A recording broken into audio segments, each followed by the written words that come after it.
G'day folks, and welcome back to another episode of StickShiftArt. I'm Steve. Today I'm joined by Brian Medford with his beautiful vehicle, which he's owned for about 8 years. Brian, what make, model, and year is this? This is a 1967 Ford Galaxie 500 four-door hardtop, original unrestored with 22,600 actual miles on it. Behold, let's check out the glory of this beast, because it is a sweet, sweet, sweet ride. 22,000 original miles. Can you believe it? How did it survive all these years? Right. It was owned by a farming family, and they used it very lightly to go to town. And hence the low mileage. hence the low mileage. That's right. It's been taken care of, no doubt about that. Look at this beautiful red interior. We'll get more into that in a minute. First, let's have a little walk around and give you a full Monty, as they say. Because this is one sweet 67. Original paint, 22,000 miles. How does that happen? It's here today. 67 Ford Galaxie 500.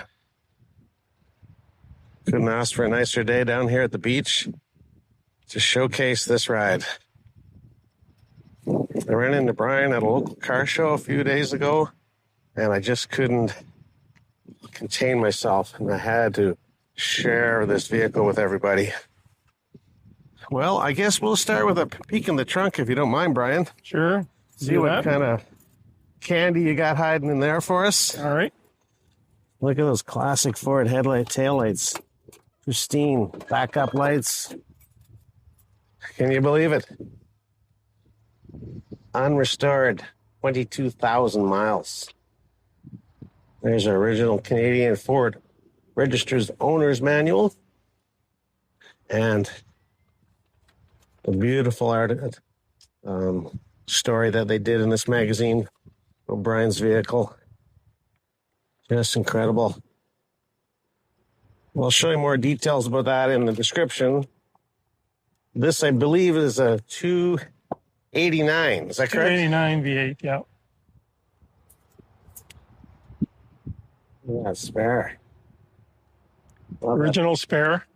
Wow. Never been used, never been removed. So if you're looking to see what a 1967 Firestone tire looked like, there you have it. What does that say? 8.15 by 15-inch rims, I guess that means? Yeah. Original jacket. And that was an optional larger size tire at that time. The 15s. Yeah, the standards were 775 15s. Correct. I think I had 14s on mine. Couture Motors, Redvers, Saskatchewan. Look at that. Original dealer's decal. This car is very documented, meticulously collected. Every bit of information from bill of sale, the owner's manual, to history, for every single thing you can imagine. The collector car's dream, this car. Well, do you mind if we have a look inside, Brian? Go ahead. All right. Behold what it's like to open a 1967 Ford Galaxie door. Look at the red and the red.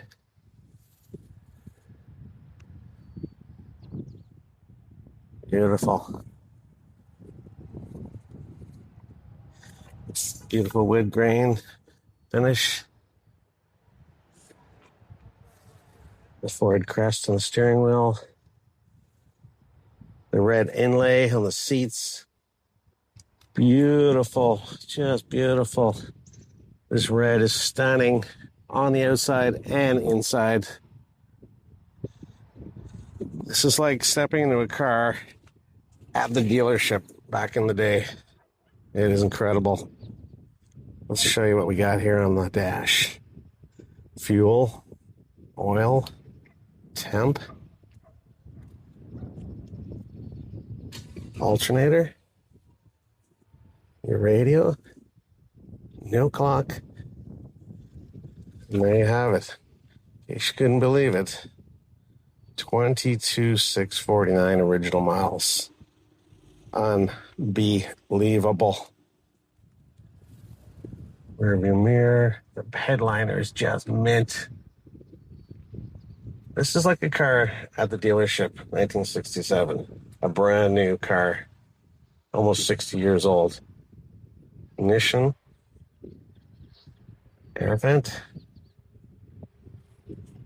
Heater controls. Beautiful chrome shifter. There's your hood. This is what it would look like if you were driving this car. You zoom out a little bit. There we go. All right. Well, I guess the next best thing, because this car is just stunning. Like, I don't even want to get out. But even better, I want to drive it with Brian, and hopefully he'll take us for a roll here in White Rock. Next best thing, I guess, is can we please see the engine? Sure can. My father had one exactly the same, and I learned to drive. That's amazing. That's why I bought this car. I don't blame you. Look at this. This is original paint. Look at that. Factory stampings right there. This was probably an oil change or something, maybe? I think so, yeah. Possibly.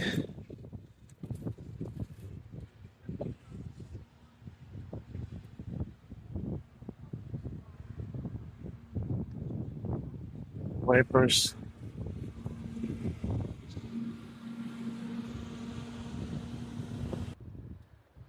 Oh, wow, that Ford blue, the block, the air cleaner. There's the carb hiding under there. No leaks, nothing going on, just pristine car. Window washer bag, foam moco, of course. Your horns. Well, I guess the best thing we can ask next for everybody is can we please hear it? Start her up, Brian. All right. Thank you.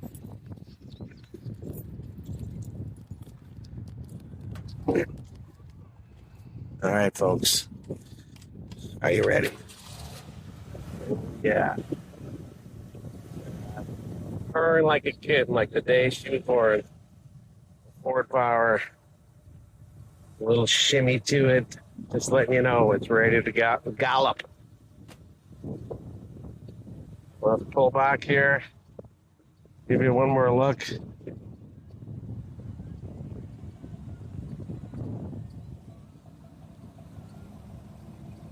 Little Ford crest. The lines on this. The white top. The red interior.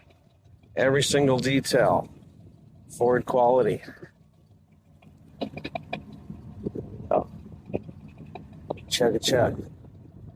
The only modification on this car was the dual exhaust put on by the previous owner. Not a bad idea. Added a little rumble and a few more horsepower.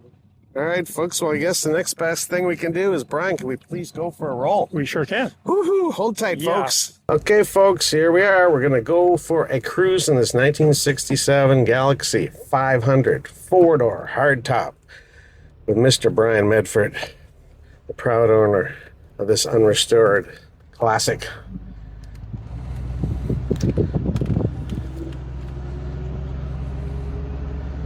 Wow, purrs like a kitten.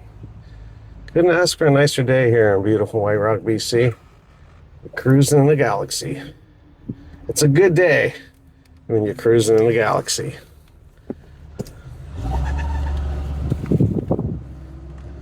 Wow, wow, wow. Well, let me give you a little pan around of this vehicle. What it would be like if you were sitting in this vehicle with Brian on this beautiful day. Lots of room. Beautiful red interior. There's our rear view. So beautiful. I feel like I'm riding in a chariot. This is so nice, Brian. Thanks for sharing all this with us. It's a bare pleasure. So what grabbed my attention when I saw your car was the fact that it is unrestored, 22,000 miles. How did that come to be?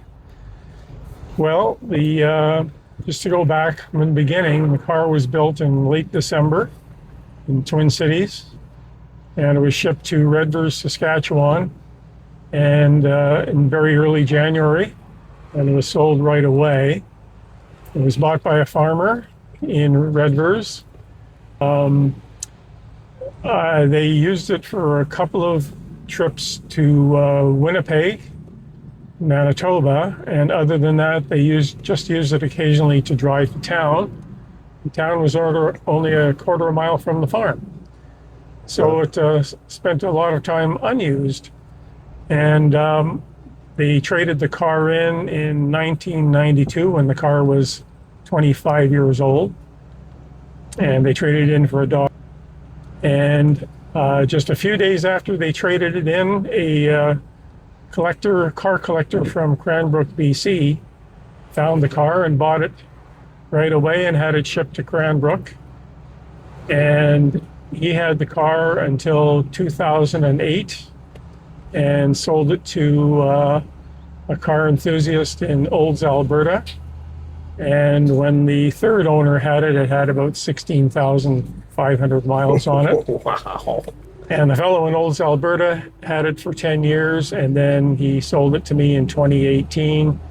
And when he sold it to me, it had 19,300 miles on it. That is wild. Yeah. It's like a dream car where you find something this unrestored in its original condition. It's running, beautiful, and it's the car you like.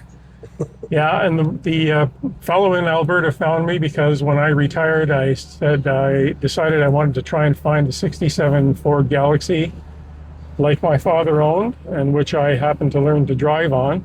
Wow. And I put an ad in Craigslist, I think it was Craigslist, and looking for a 67 Galaxie. I got a few hits, and then I got this email from Alberta, and the guy said, I've got one, and it has 19,000 miles on it. And you're like, hold the phone, I'll be right there. Exactly.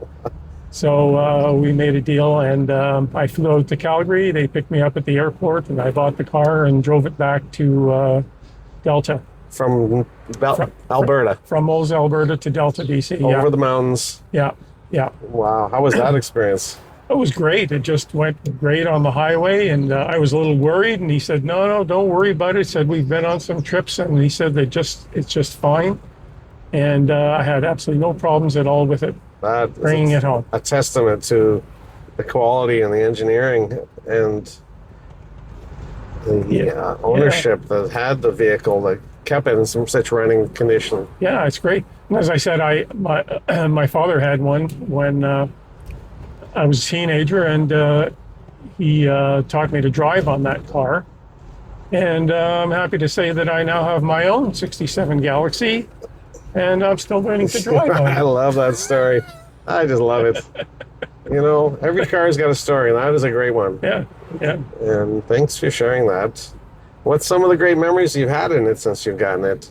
Well, you know, I've just gone to some local car shows in and around the greater Vancouver area. And it's had very light use. I've had a couple of other cars as well, and so you know, I haven't put very many miles on it myself. It's only got 22,600 now, so that's not a lot of mileage for the 8 years that I've owned it. Right? Yeah. And so you hit up the car shows in the summer, and yeah, it must be a conversation piece when you go there. Oh, it is, yeah. A lot of people take an interest in it, so I'm glad to show it to them. And yeah, it does get a lot of interest. I mean, it's red. It's a red Ford from the 60s, like. Yeah, that's Candyapple Red. So famous on the Mustangs of the 60s, same engine, right? Yeah, and with the Wimbledon White top. Right. Yeah.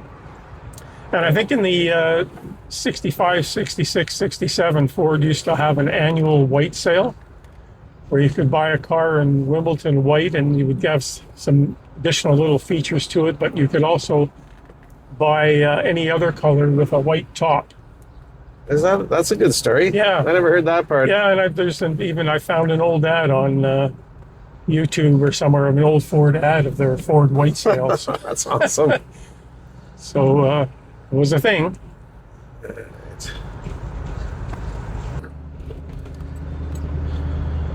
Well, this beautiful day in the 67 Galaxie continues. What options do you know this vehicle came with, Brian? I mean, I know you've done a lot of research on it and you know the history of it and to every detail. I'm very impressed. What further can you share with us about this car? I think it was pretty well standard equipped for the day. I don't know if the radio was still an option then, I think, and but it came with a 289, and if you ordered a car with a 289, it came with power steering standard, but the brakes were standard. And if you bought a 390 motor, then you would have also got power brakes with it. Power brakes were just an option on the 289. This one has standard. That was a luxury. Yeah, it was a luxury at that time, I guess. And so I know you mentioned earlier with the spare that it has the upgraded 15-inch rims. yeah, the standard tires, that was an option too. Actually, the standard tires were 775 15s, and this one had 815 15s, so it was a slightly larger tire on it. And in the bigger picture, how would that affect drivability and mileage and stuff like that? The larger wheels, is it more of a look or is it actually economical advantage? Man, I don't know. I might have been a little bit more mileage on it, I guess, with a slightly larger tire. But certainly, the 775 15s were really narrow tires, so I think it was probably good to have a little bit more tread on the pavement.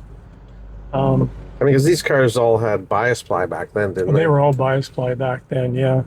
Pretty hard to find nowadays. Well, I actually had some on it, and I took them off and put some radials on. How was the drivability with bias ply? Well, you know what? It wasn't too bad because they're 15-inch wheels. But, you know, when you get into the ruts and whatever in some of the chewed-up roads, they tend to grab the tire a lot more than radials. Yeah, I heard they're a little bit like kind of grabby with keeping it straight. That's right. But you know, that's what we had in the 60s. And obviously this car survived with it. That survived with it. Yeah. Yeah, it's just a pristine car and it just drives so well. I'm really pleased with it. So it's the kind of car you're like, turn the key and enjoy. That's right. Yeah. That's the best. Yeah. So I'm sure a lot of the viewers know or are aware for yourselves, once people get up in the years, it's a little harder to crawl under the car, do some of the work that you think you used to do as a kid. Yeah.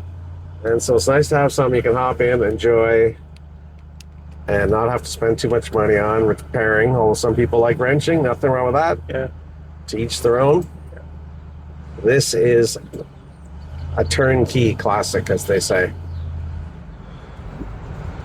Well, let's give the people, two handsome fellows here, Ford fans, shout out to the Galaxie Club of Canada. Where it's a small community, but we keep our classics going. And this 67 is one of the trophy-winning cars of the collection. Let's see, we got our wood grain here, and of course the ashtray. Probably never even smoked in this car. No, I don't think so. And I have to tell you one other thing. I have lots of documentation on the car, invoices and all of that thing. But after I bought the car, about a couple of years after I bought it, the radio died, and I had to take it out for repair. And when I was taking the radio out, I found the build sheet folded neatly on top of it. What are the chances? What are the chances? I don't know. I mean, that's it's gone through two previous collector owners, and they never knew about that. Here we go. That is like a car collector's gold mine when you find the build sheet. Yeah. People search high and low, under the seats, under the dash, under the headliner, under the floor, in the trunk. In the back seat, everywhere. But after 40, 50, 60 years, sometimes these things get thrown out or just rot away. Yeah. But this one is with the car. He has every piece of documentation. from the dealership invoice, to the build sheet, to the history with the previous owners, and every detail you can imagine, which is incredible. If you were looking for a car that had history that you could talk about, this one is completely documented. One of a kind. And we will catch you on the flip side. Thanks for the opportunity. I really enjoyed it. You're welcome, Brian. Bye for now, folks.